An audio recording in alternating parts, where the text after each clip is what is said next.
हाय, नमस्कार my dear all student, diploma holder, B mechanical, B electrical, industrial engineering और electronic engineering सभी के लिए मेरा नमस्कार। और जो भी जॉब में है इनिशियली लेवल पर, आइदर फ्रेशर लेवल पर, उन सभी को भी मेरा नमस्कार। आज ये जो मेरा वीडियो है, अब ये मैं सेक्टर वाइज आप लोगों को बताऊंगा कि किस किस ब्रांच की इंजीनियरिंग उसमें जा सकते हैं, उनके लिए कैसा जॉब रहेगा, उसमें उनको उस जॉब में कौन सी लिबर्टी मिलनी है, क्या वर्क कल्चर रहेगा, सारी चीज़ें मैं आपको बताऊंगा। तो मोस्टली जो मैंने आज प्रेफर किया है, सबसे पहले मैं पावर सेक्टर का एग्जाम्पल आज लेकर के चलूँगा कि पावर सेक्टर में किस किस ब्रांच की इंजीनियरिंग लोगों के लिए अच्छा स्कोप है, क्या जॉब कल्चर है, कैसा जॉब है, किस टाइप की वर्कलोड होते हैं, किस टाइप की लिबर्टीज़ होती हैं, फैसिलिटीज़ आपको क्या मिलनी है, सारी चीज़ें आज मैं आपको विस्तार में इस वीडियो में बताऊँगा। तो सबसे पहले मैं आपको ये बता दूं कि पावर सेक्टर इंडिया का एक सबसे बड़ा सेक्टर है, बृहद सेक्टर है, जो कि इलेक्ट्रिसिटी जनरेशन करता है और जो कि आज ये रिक्वायरमेंट पूरे वर्ल्ड की है, इलेक्ट्रिसिटी के बिना कोई काम नहीं है। तो ये महत्व है पावर सेक्टर की। अब पावर सेक्टर में कौन कौन से इंडस्ट्रीज, कौन कौन सी ऑर्गेनाइजेशन सबसे अग्रणी है, मतलब प्राइमरी स्टेज पे है। Primary means in the sense important stage पे है। तो उसमें अगर मैं सबसे पहले नाम लूँ तो एनटीपीसी है, जो कि नेशनल थर्मल पावर कॉरपोरेशन के नाम से जाना जाता है। इसके बाद प्राइवेट सेक्टर में काफ़ी पावर सेक्टर हैं, जैसे टोरेंट पावर है, अदानी पावर है, रिलायंस पावर है। इसके अलावा और भी पावर इंडस्ट्रीज़ हैं जो कि पावर जनरेशन का काम करते हैं। अब सबसे पहले मैं एनटीपीसी के बारे में आपको बताता हूँ। NTPC thermal power, national thermal power corporation में एंट्री पाने के लिए आपको एंट्रेंस एग्ज़ाम के थ्रू जाना पड़ेगा। उनके आइदर आपका गेट स्कोर बहुत ही अच्छा वैलिड होना चाहिए और देन इंटरव्यू। तो ये तीनों क्राइटेरिया के बाद ही आपका सिलेक्शन हो सकता है। इसमें mechanical engineering, electrical, electronic, civil engineering, IT के, मतलब मोस्ट ऑफ द जितने भी ब्रांच है, इवन तो इंडस्ट्रियल इंजीनियरिंग के भी लोग इसमें जा सकते हैं। बस बाकायदा आपको इंट्रेंस एग्ज़ाम अच्छे नंबरों से पास करना पड़ेगा मेरिट के लिए। गेट का स्कोर आपका अच्छा होना चाहिए और इंटरव्यू आप होने चाहिए क्लियर। तो ये है रिक्वायरमेंट। तो सभी इंजीनियरिंग के लिए रास्ते खुले हैं, अच्छा स्कोप है, काफ़ी बढ़िया जॉब रहता है। अब इस जॉब में आपको एडवांटेज क्या है? पहला चीज़ तो ये नेशनल लेवल का जॉब रहेगा, तो आप इंडियन इंजीनियरिंग मतलब इंडियन इंजीनियर कहलाएंगे आप। और काफ़ी बड़ा प्राउड फील होगा आपको एनटीपीसी में जॉब करके। नेशनलाइज पब्लिक सेक्टर यूनिट में आता है। आपको यहाँ पे काफ़ी लिबर्टी तो मिलेंगी, फैसिलिटीज़ भी आपको अच्छी मिलेंगी, कोई इशू नहीं, मिल जाएंगी सभी चीज़ें आपको। और वर्क प्रोफाइल ऐसा है कि आपको वाकई में फील होगा कि आप एक इंजीनियर हैं, क्योंकि यहाँ पे जो काम है काफ़ी चैलेंजिंग होते हैं पावर सेक्टर में। तो आइए हम उसके बारे में बात करते हैं। अभी से मैकेनिकल, इलेक्ट्रिकल के लिए तो इलेक्ट्रॉनिक, और इसके बाद जो सिविल इंजीनियरिंग है इनके लिए तो काफ़ी वास्ट स्कोप है, यहाँ पे काफ़ी बड़े वर्क हैं इनके। आईटी सेक्टर को मोस्टली ऑटोमेशन और जो आईटी के कंप्लायंस है वो सारे इन्हें कंपाइल करने पड़ेंगे। मतलब जो भी रेगुलेटरी रिक्वायरमेंट है, जो भी आईएसओ के गाइडलाइंस वगैरह हैं ऑटोमेशन के लिए, जो भी कंप्यूटराइज सिस्टम है, जैसे कि हम ऑटोमेशन में अगर बात करें से स्काडा है या सैप रिलेटेड एक्टिविटी, ईआरपी है, तो जितने भी सॉफ्टवेयर बेसिस रिलेटेड काम रहेंगे वो सभी आईटी को करने हैं। मैकेनिकल इंजीनियरिंग के लिए वेरी क्लियर है कि उन्हें boiler, heat exchanger, reactor, heaters, इसके बाद कूलिंग टावर, सारी चीज़ें उन्हें मेंटेन करनी है। इलेक्ट्रिकल के लिए तो पूरा प्लांट ही इलेक्ट्रिकल बेस्ड पे है, तो इलेक्ट्रिकल के लिए तो कोई काम अछूता नहीं है, तो उन्हें सारे इलेक्ट्रिकल वर्क देखने हैं। इलेक्ट्रॉनिक्स इंजीनियर को सारे इलेक्ट्रॉनिक मैटर जितने भी सॉफ्टवेयर हैं, पीएलसी, स्काडा, एचएमआई वगैरह सारे हैं, सारे उन्हें हैंडल करने हैं, मॉडिफाई करने हैं और उसमें स्मूथनिंग रखना है जिससे कि प्लांट अच्छे से चले। रही बात सिविल इंजीनियरिंग के लिए, तो सिविल इंजीनियरिंग के लिए तो पूरा प्लांट खड़ा करना, बनाना, मेंटेन करना, कुछ मॉडिफिकेशन है तो सारा वो काम सिविल इंजीनियरिंग के हाथ में रहेगा और उन्हें ही करना है वो सभी चीज़ें। तो देखने जाए तो यहाँ पे हर एक इंजीनियरिंग के लोगों के लिए काफ़ी वास्ट स्कोप है, काफ़ी अलग अलग काम रहेंगे और काम भी बहुत चैलेंजिंग रहता है पावर सेक्टर में, क्योंकि रिसोर्स वर्सेस आउटपुट का काफ़ी ध्यान रखा जाता है पावर सेक्टर में। क्योंकि आपको ही पता है कोल की सप्लाई की लिमिट है और आपको कम से कम कोल में अच्छे से अच्छा इफ़िशियंसी देकर के आपको पावर जनरेशन करना है। जो भी मेगावाट कैपेसिटी रहेगी वो सभी आपको करने हैं।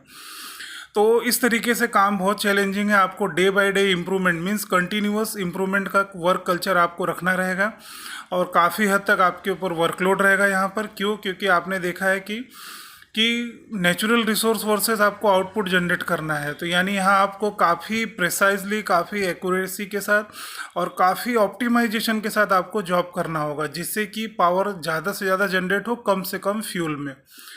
तो इस तरीके से यहाँ की ये जॉब कल्चर है। कंटिन्यू डिज़ाइनिंग मॉडिफिकेशन वहाँ पे चलता रहेगा। डिज़ाइन डिपार्टमेंट, डेवलपमेंट डिपार्टमेंट को हमेशा की तरह कुछ ना कुछ इन्वेंशन, नए डिज़ाइन वहाँ करने ही रहेंगे उन्हें, जिससे कि steam turbine, boiler, heat exchanger, इसके बाद आपके जो स्टीम जनरेटर्स होंगे, फिर जो इलेक्ट्रिसिटी रिलेटेड अल्टरनेटर है, उन सभी में कंटिन्यूस इम्प्रूवमेंट आपको करना ही रहता है, कि जिससे कि अच्छे से अच्छा आपका इलेक्ट्रिसिटी जनरेशन हो, लॉसेस कम हो, और सेफ्टी के सारे नॉर्म्स भी आपको फॉलो करना है। तो थर्मल पावर प्लांट में सेफ्टी डिपार्टमेंट बहुत स्ट्रांग होता है, क्योंकि हजार्डस वर्क है।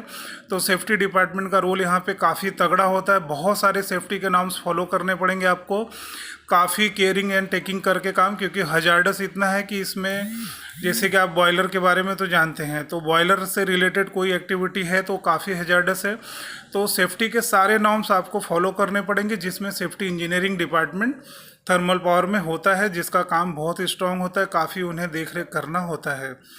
तो ये इस तरह की यहाँ पे जॉब रहेंगे, जो कि काफ़ी चैलेंजिंग है। वर्कलोड भी अच्छा खासा रहेगा। ऐसा नहीं है कि आपके पास फ्री टाइम बहुत होगा। यहाँ कंटिन्यूसली आपको, क्योंकि प्लांट बहुत बड़े एकड़ और काफ़ी बड़े लैंड में होता है, तो यानी आपके पास यहाँ काम की कोई कमी नहीं रहेगी। Continuously you are busy in your day to day routine schedule. अब मैं अगर आपको बताऊँ कि डिसएडवांटेज क्या है, तो डिसएडवांटेज यही है कि वर्कलोड आपके ऊपर कंटिन्यूसली रहेगा, कंटिन्यूसली आप प्लांट में एंगेज रहेंगे, तो आपको लिबर्टी उतनी नहीं मिलेगी। हाँ, जॉब अच्छी है लेकिन लिबर्टी नहीं मिलेगी। फिर दूसरा जो सबसे बड़ा इशू है कि पावर प्लांट जो है आपके मेन सिटी से काफ़ी दूर लोकेट होते हैं, यानी रिमोट एरिया में होते हैं। तो रिमोट एरिया में आपका आना जाना सिटी से काफ़ी हार्ड हो जाता है। इसलिए मोस्ट ऑफ द टाइम ये देखा गया है कि पावर प्लांट के लोग जो रेसिडेंसी की व्यवस्था नज़दीक में करके रखते हैं, जिससे कि आप हमेशा अवेलेबल रहें उनके लिए।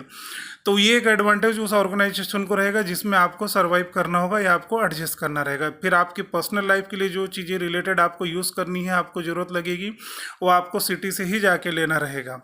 तो ये एक दूसरा थोड़ा सा ड्रॉबैक है जो आपको थोड़ा सा तकलीफ देती है।